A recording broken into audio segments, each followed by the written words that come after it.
Salut, c'est Hyper. Aujourd'hui, on se retrouve pour un conseil purement stratégique sur la map D2. Donc, je ne vous montrerai pas dans cette vidéo comment placer des HE de fou ou comment élaborer des strats compliquées. Je vais tout simplement démontrer donc comment mettre en difficulté l'adversaire grâce à sa position et surtout grâce à sa connaissance du jeu. Et bien sûr, comment se placer en war pour être efficace. Alors, pour démontrer cela, je vais utiliser trois notions: la ligne de rencontre, la ligne de son et la ligne de profondeur. Ça vous paraît peut-être un petit peu avancé, mais vous allez comprendre. Donc, je m'explique. La ligne de profondeur, qu'est-ce que c'est? Ça correspond à un repère à partir duquel vous pouvez être vu par votre adversaire. Pour commencer, on va faire comme si on était en terreau. Donc, je suis en terreau. Je suis donc au spawn terreau. Je vais en B. J'arrive dans le room. Une fois que je suis dans le room, qu'est-ce que la ligne de profondeur? Donc, comme je l'ai dit, repère à partir duquel vous pouvez être vu par votre adversaire. C'est-à-dire la ligne la plus intéressante pour un CT, ou en tout cas la ligne qui donne le plus d'axes au CT sur votre jeu. Et en l'occurrence, cette ligne, je vais la tracer. C'est la ligne du sniper qui se met plateau. Voilà. Si je suis en CT et que je veux voir le plus loin possible dans le jeu des terreaux, je me place là. Il n'y a rien d'autre. Hein. Il n'y a rien d'autre qui me donne un axe aussi important. Rien d'autre. Si je me mets là, je verrai que là. Si je me mets ici, à la limite, je suis un petit peu plus loin, mais après, il faut respecter un peu le round. Hein. Je pars du fait que ce sont des CT qui prennent leur ligne normalement, qui tentent pas des rushs ou des positions trop compliquées. Voilà. Donc c'est là du sniper. Et ce qui est pratique avec cette ligne de profondeur, c'est qu'elle nous permet de définir la ligne de rencontre. Donc la ligne de rencontre, c'est l'endroit à partir duquel vous pouvez estimer être en danger. C'est-à-dire qu'il y a quelqu'un qui est pas loin, quoi.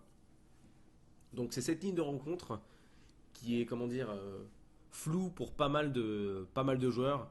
Et ce qui crée pas mal d'écarts en war et de choses assez incroyables. Des décals un peu bizarres, quoi. un peu bizarres et surtout non contrôlés. Donc je suis en terreau, je suis room B. Où est ma ligne de rencontre? À partir de quel endroit c'est dangereux? C'est logique. À partir d'ici. Je sais et je dois savoir, bon cette ligne bien sûr n'est pas tracée sur la map quand on joue, je dois savoir que quand je suis en B, cette ligne rouge est la ligne qui symbolise le début de l'action entre guillemets, si bien sûr il y a un CT qui prend l'axe. Mais peu importe, il faut se mettre en alerte à partir de là. On va passer sur la GA, ensuite on reviendra sur la corne et sur le mid.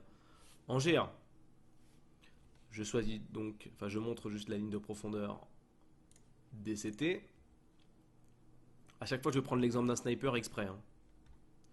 Un CT qui avance, en tout cas qui se place, même pas, il n'a même pas besoin de faire quelque chose de fou, hein, qui court normalement sans tenter un rush de ouf, en flashant et en se mettant dans une position avantageuse de folie.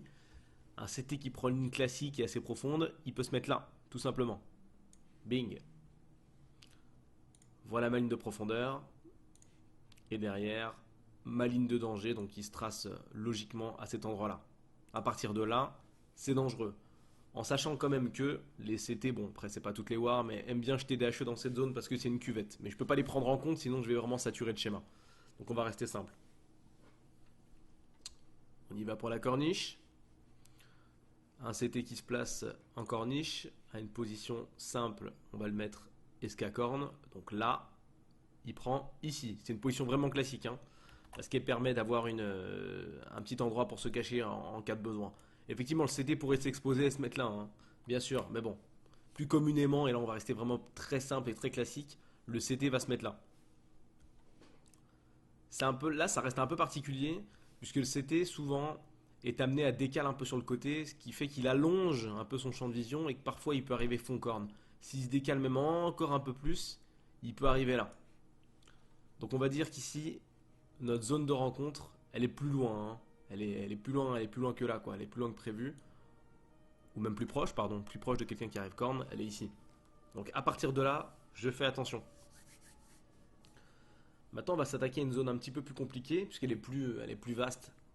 Et surtout, il y a un axe très très important de sniper dedans. C'est la ligne de mid. Donc la ligne de mid, elle est un petit peu particulière, puisqu'il faut faire. C'est plus une zone en fait, plus qu'une ligne. Certes, il y a la ligne du sniper qu'on connaît tous, qui se met là et qui regarde au spawn. Ça, on la connaît. Je vais pas la laisser dessiner puisqu'on n'en a pas besoin. Mais il faut pas oublier que, bon, il n'a pas non plus une vision de folie, mais si un CT se décale, en fait, le sniper a souvent plusieurs axes. Il prend pas juste un seul axe.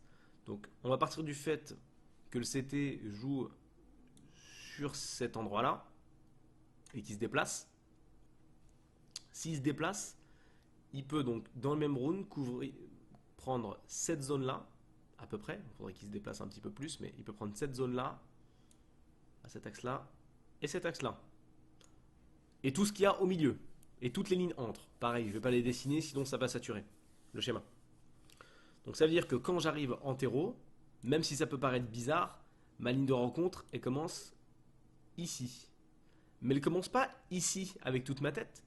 Avec tout mon corps, pardon. Elle commence ici, juste avec la tête. Parce que le CT, le sniper qui check d'ici, bon, il est un petit peu plus loin déjà sur la gauche, il voit que ma tête. Mais quand même, c'est là qu'il faut commencer à faire attention. Je vais ensuite la faire continuer comme ça. Droite. Puisqu'on part du fait que, je répète, hein, le sniper peut regarder entre les deux portes tranquillement. Donc le middle, c'est un petit peu délicat à jouer. Et je vous conseille vraiment de faire attention. Bon, après, les connaisseurs savent très bien que c'est compliqué. Et il y a diverses stratégies pour le décal. Voilà ce qu'il en est pour les poses de terreau. Maintenant, on va voir directement les lignes de son en troisième point. Donc la ligne de son correspond donc à l'endroit à partir duquel vous pouvez être entendu par votre adversaire en début de round. Donc on repart en terreau et surtout on repart en B. Je vais B en terreau. À partir de quel endroit je peux être entendu par le CT qui rush en B au même rythme que moi. Donc le CT peut m'entendre s'il a rushé bien sûr en B. À partir de là, la ligne du coup je vais la tracer en noir. Mais à partir de là, on va la mettre là. Si vous faites du bruit, vous serez entendu. Allons-y pour le mid. Le mid c'est un peu particulier une fois de plus, puisque bon, il faudrait se mettre vraiment carrément au milieu pour qu'on nous entende. Bien sûr, les CT ne nous entendent pas quand ils sont en train de check le mid et que nous on est là. C'est logique. Donc on va regarder avec la corne. Un CT qui est placé à son endroit classique, il nous entend à peu près en diagonale. Il nous entendra arriver si on court à partir de là. Mid corne. Le milieu de la corne. Le CT lui qui est GA, il nous entendra courir si on court après cette ligne. Attention à cette ligne, hein. C'est pas dans le bunker A, c'est un petit peu avant. Donc il faut s'arrêter avant, si possible. Faire 2-3 ducks pour arriver jusque là. Si vous savez pas ducker, dommage. Mais bon. Voilà à quel endroit il faudra être slow. Maintenant on va faire l'inverse pour les CT. J'ai préparé donc un deuxième schéma que je n'ai pas marqué pour le coup. Donc je vais refaire rapidement les sites. Même si vous les avez compris. Donc voici le A. Donc voici le B. Je vous refais les spawns. Spawn CT. Spawn terreau. Donc là, rôle inversé. Je suis donc en CT. Où sont les lignes de son, de rencontre et de profondeur? Bah, c'est les mêmes, mais dans l'autre sens en fait. Tout simplement. Je suis en CT, donc je suis en B. Je me place. Je sais que la ligne dangereuse du premier terreau qui regarde, bah c'est la même, mais dans l'autre sens en fait. Bon, forcément, elle ira moins loin puisqu'on a plus l'habitude de regarder à proximité que loin, mais voilà l'axe qui est pris par les terreaux. On va même le dessiner différemment. Pour les terreaux, on va dire que c'est ouvert, le champ est ouvert. Voilà à partir d'où c'est dangereux. Pour le B. Pour le middle, pareil, c'est une question de zone. Le terreau, il peut se déplacer là, sur son mid, ici. Donc du coup, il peut tout voir. Il peut tout voir sur le middle. S'il saute et qu'il y met le cœur, il pourra tout voir. En tout cas sur le middle. Mais bon, il y a quand même une bonne partie de la map qui n'est pas couverte. Sur la corne, pareil, l'axe direct qui est super dangereux. Il est là. C'est le premier, hein, pas très compliqué. Pareil pour la GA. C'est celui-là. Maintenant, voyons ce que ça donne au niveau des axes de son. Je suis en CT, je vais me placer. À partir de quel endroit dois-je arrêter de faire du bruit? Quand j'arrive en B, je dois arrêter de faire du bruit quand j'arrive ici précisément. Je vais le remettre en noir, c'était plus logique. Ici. Parce que le terreau peut m'entendre s'il a rushé. Quand je suis en middle, non sens, peu importe. Quand je suis en corne, j'arrive avant le terreau, donc peu importe. Je peux me placer où je veux, hein, j'arrive avant le T. Quand je suis en GA, pareil. Mais si les terreaux ont un beau spawn, ils peuvent m'entendre. Donc bon, le mieux c'est de se placer rapidement. Quand on entend les terreaux, c'est de se placer rapidement dans l'axe et d'attendre. Donc du coup, il n'y a pas vraiment le digne de son dans ce sens-là.